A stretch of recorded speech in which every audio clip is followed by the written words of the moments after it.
Maybe one of the hardest questions you might have when you start off in this photo video space is, what should I be charging for my work? Thank you for clicking on this video. If by the time you finish watching it, you find any value whatsoever, please give it a big fat thumbs up, hit that subscribe button. And if you don't enjoy it, well, I'll see you in the next video. Don't give it a thumbs down because us creators, our smaller guys, we spend so much time on these videos and it's a free resource. So if you don't like it, just let us know in the comments and we'll have a bit of a chat about it. I appreciate that. I appreciate you. Alright, into the video. This video is made for two reasons. It's made for the up and comers, the people starting out who just don't know what to be charging for their work. And it's also made for the businesses, the marketing departments who hire people like myself to understand why we charge what we charge. Before we go too far, I just want to say I'm not claiming to be an expert or anything or speaking on behalf of any other creators. This is just my real world experience. Now, because we're about to talk about art and money, I should preface this by saying that all art is subjective and therefore its assumed value is also subjective. Comedy is subjective, Murray. And that's why this painting sold for $140 million. I painted stuff like that in kindergarten. Straight off the bat, there are people out there who you are going to do work for and they will not value your work at all. They will not see the quality or the hard work that goes into it. They will see your masterpiece and they'll see an iPhone TikTok video and they'll go, what's the difference? I can't see any quality. They're blind and they only come out at night. What's the difference? These sort of people have a name. Morons. Oh, all right.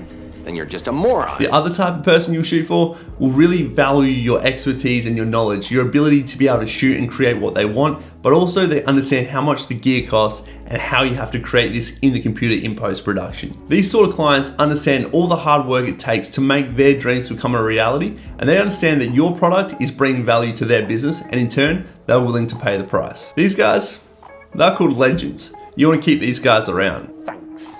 You're a legend. When you find brands that really care about you and treat you well, you'll find that your work gets better and better and better. And the reason for this is they're investing in you and you really want to do a good job for them. It's like, I think Richard Branson said, like, take care of your staff, they'll take care of the rest. It's kind of the same thing. They're taking care of you and you're trying to do the best job in return. And through that, you get better and better at your craft. I once put over 120 hours into an edit of a 60-second video just because I really wanted to nail it for the client, because they cared about me and invested in me. On a side note of that, when I sent the video off and got the first feedback, it was the best feedback I've ever got, so I was very happy about that. It worked, it paid off. So what should you charge for your work? Well, it's not quite that simple, but we'll give it a go. First thing, we really need to understand where we sit in the scheme of things. If you rock up to a shoot, a Nikon D3500 and a tripod, you're probably not charging 10 bands for a shoot.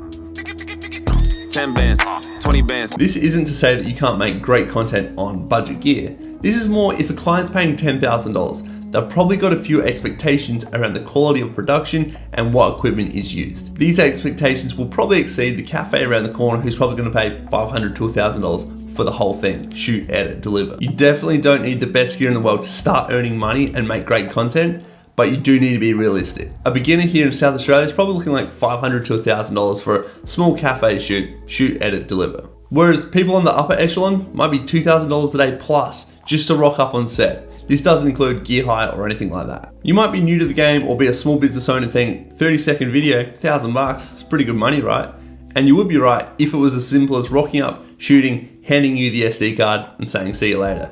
But it's not quite that simple. The time on screen is never relative to how much work went into that video behind the scenes. Think about all of the Super Bowl commercials that go for about 30 seconds. These cost millions of dollars to make and they cost about $6 million to actually get a spot to advertise that product. Now let's take a look at a real case of a job that I did in this past year. Now when I started shooting with this client, I was just starting out and we worked on videos in that $1,500 range. I hadn't done any work with him since and my prices had gone up quite dramatically. I knew that there's no way they were going to go for my full rate. We ended up going with 50% off my normal rate for this video at the time. Now traditionally, I don't really love the idea of discounting your work, but these guys took a gamble on me when I was getting started out, and this was COVID, and it was a case of, it was a quiet month, some money's better than no money. At the time of the inquiry, it was $7,500 for 3 1-minute videos and 3 stories. But like I said, there was a heavy discount, so we ended up with a number of $3,750. And just before we break it down, I know I'm going against my own word because I did actually discount this video, but traditionally, I just say don't discount. Just say your price is your price, and if they're not willing to work with you, move on. If you start to offer out discounts, people will never want to pay your full price. You get a bit of a name for it, and if you do offer a discount, don't give it to a first-time customer, give it to a returning customer as a reward for their continued investment in your company. Now let's break this down, and I am going to read this out off my phone because there's no way I'm going to remember every little detail because I did document a fair bit. First off, we've got a 5-minute phone call where we discussed that I needed to go out, have a look at what was going to happen. We've got 2 30-minute drives there and back to talk about the job. 2 hours of quoting and emails, that includes time that I was on site talking about what we're going to do at this specific job. 2.5 hours charging batteries, cleaning cards, packing the gear, etc. for the job itself. We've got a 30-minute drive at 4:30 a.m. in the morning, which keep in mind, if you're working in a different industry in Australia, you'll be getting penalty rates for working that early in the morning. But we're self-employed, so that doesn't happen. 2 hours of shooting, then a 30-minute drive home. I wasn't required to be there for a while, so I went home. That moves along to the data dump and the charge and the repack for 30 minutes. 30-minute drive back to location. Shoot time, another 3 hours, and then a 30-minute drive back home. 2 hours of data dumping, transferring, backing up. 1 hour of sorting and importing. Time to find a song, that was 10 minutes, which is extremely quick, and that was for the first song of 3 different ones. 2 hours of editing, 2.5 hours, edits, reviews, version 1 draft exported. In capitals, wow, that was a quick edit. Then I've got 90 minutes, which was replying to emails, referencing old clips, and then sorting through old hard drives to find if I have that source material that they were looking for. Searching for a new song, 30 minutes to no avail. 1 3/4 hours listening to new songs, close to skimming through about 250 songs, sent 3 to the client, now waiting a response. 2 hours editing, adjusting music, adding titles, changing shots. 1 hour editing new video, cutting audio, fine-tuning shots. 2.5 hours on video 2, 90% of the edit is done. No FX, no sound design, overlays, etc. They called me and said that they wanted a different angle of the drone, so I had to go back out there. I had to update the drone's firmware for 30 minutes, then drive 30 minutes back to the location.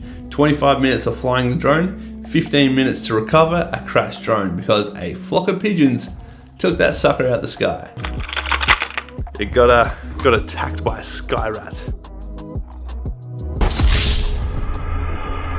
Then it was a 30-minute drive home and 15 minutes of data dumping. 1.5 hours of final touches to edits 1 and V1 of edit 2. 10 minutes emailing the client, 15 minutes on touch-ups, 2 hours sound effects, touch-ups, exports, deliveries, 1 video left at this stage. 15 minutes finding song for final video, super quick once again. 30 minutes stitching the music together to make the time that we were trying to aim for. 1 hour of editing, 35 minutes of sourcing and transferring files, 2 hours of editing, 2.5 hours of editing, 15 minutes uploading final email communication, and then 10 more minutes of email communication. Now I know this might sound silly and you might laugh, but that list didn't include any thinking.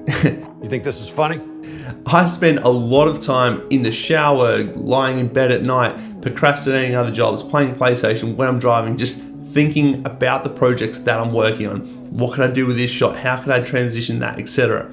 Obviously, I'm not going to bill for it, but there is a lot of extra work that's actually not included on that list. So all up, we're at 2,615 minutes, or 43.58 hours. And that works out to about $86 an hour, so it's pretty good, right? Now let's take myself out of the equation and say the hypothetical person who made this video earns $75,000 a year. They will lose a shade under 20% of that video to tax. $750 gone straight away.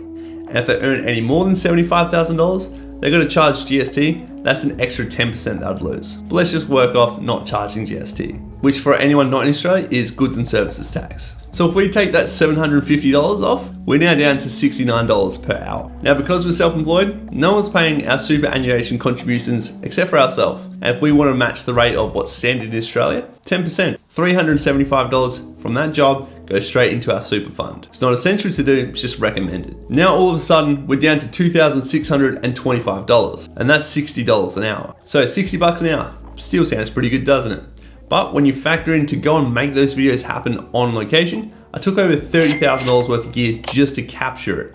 Then when I get back home to the editing, I've got about $10,000 worth of gear and software licenses that are required to be used to make this video happen. That's about $40,000 that was used to make these videos come into fruition. That $60 an hour rate doesn't look so attractive when you start to factor in all the different expenses a business like ours starts to incur. All your gear, your upgrading expenses, your licensing, your subscriptions, your software, all this sort of stuff is very, very expensive. And that doesn't take into account that as a self-employed person, you don't get 4 weeks leave, you don't get 2 weeks sick leave, you don't get paternity or maternity leave when you work for yourself. You do from the government, but if you're working for a full-time employer here, you'd get maternity leave from them also. So you can start to see if I didn't discount at all, and I was back at my original rate, things like paying a mortgage, upgrading your gear, taking a sick day, taking a holiday, all these things become much more attainable and a realistic goal. This is an expensive industry. Just to shoot this video right now, I'm trying to make these videos as least elaborate as possible so I can quickly set up and pack down. This is about $15,000, which is currently operational just to shoot this video. It's not to say you have to have great gear, this is the gear I have available. It's not required to do it, it's just how I like to do it. But it is an expensive industry and we need to factor that when we're charging the prices that we charge. At the end of the day, if you're charging more for your videos, but you're working less, what it means is that you can actually spend more time on those videos that you're getting paid properly for. What that's going to mean? Better content. You're going to spend more time shooting, more time pre-production, more time in the editing and have a really good result. What that's going to mean? You're going to be known for really high quality content. Those customers are going to love your work and going to come back to you.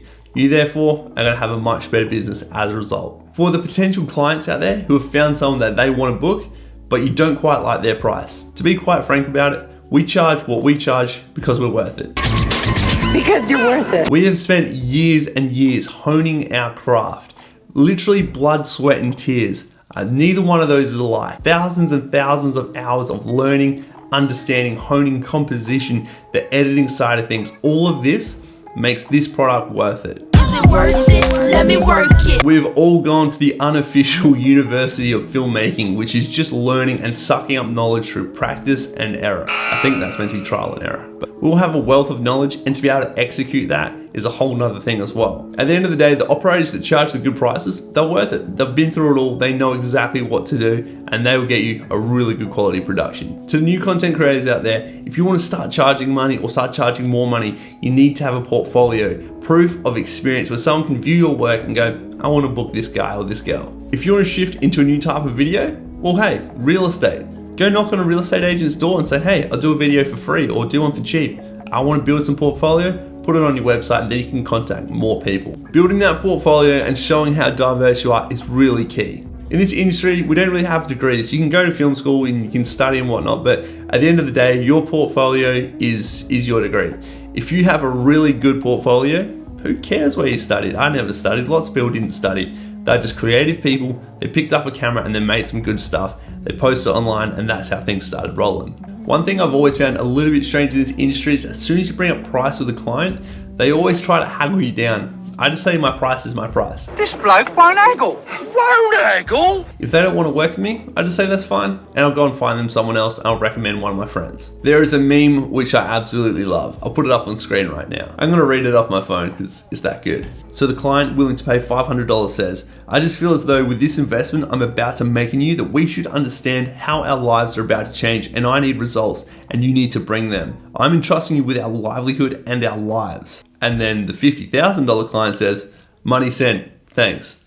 Now that's a fairly true representation. Now I'm not saying it's that black and white, but the lower paying clients always find ways to bust your balls over the smallest things, and they demand the world when they're only willing to pay a fraction of it. Whereas the larger scale clients, they understand it. They have probably done this before and they get what goes into pre-production. They understand the gear necessary to make the video happen and the post-production times. You can't just give them anything, they'll have high expectations, but they've probably done this before and they just get it. I just love that meme. So to come back to the true answer of how much should you charge? Unfortunately, there is not a set hard and fast, you should charge $500 or $1,000. What you need to do is take a look at yourself and take a look at your experience. What is the quality of your content going out? How much does your gear cost? You need to work out how many jobs a year you need to work to be able to upgrade your gear and to live, pay your bills. This might be $800 a day to shoot and 2 days of $650 each for editing, or it might be double that, it might be triple. You really just need to assess where you fit into the big scheme of things. So one thing that we can't lose sight of is the reason that we use cameras is to inspire, to create, to make really cool things by capturing awesome moments. But we need to recognize that money is very important for us to live. But we can't let money become the driving factor of why we do what we do, because we don't want to lose our creativity, because at the end of the day, that's what keeps us inspired, keeps us fresh, is by making really cool things. We need to find that balance of money and creativity. So don't make money the be all end all. Don't lose your creativity and burn out because you're trying to chase the money. You gotta stay inspired. So if, like I said at the start of the video, you did find any usefulness out of this video, please do give it a big fat thumbs up and hit that subscribe button. I do really enjoy seeing the recurring names in the comments below, having a bit of a chat. It's really cool to see. So as we go and mosey on about the rest of our day, go listen to Rizla V. I cannot get his music off repeat. Go listen to Feed, but all of his other EPs and singles you can't go wrong with. So good. Anyway, my name's Shed. Thanks for watching. I love ya. Bye.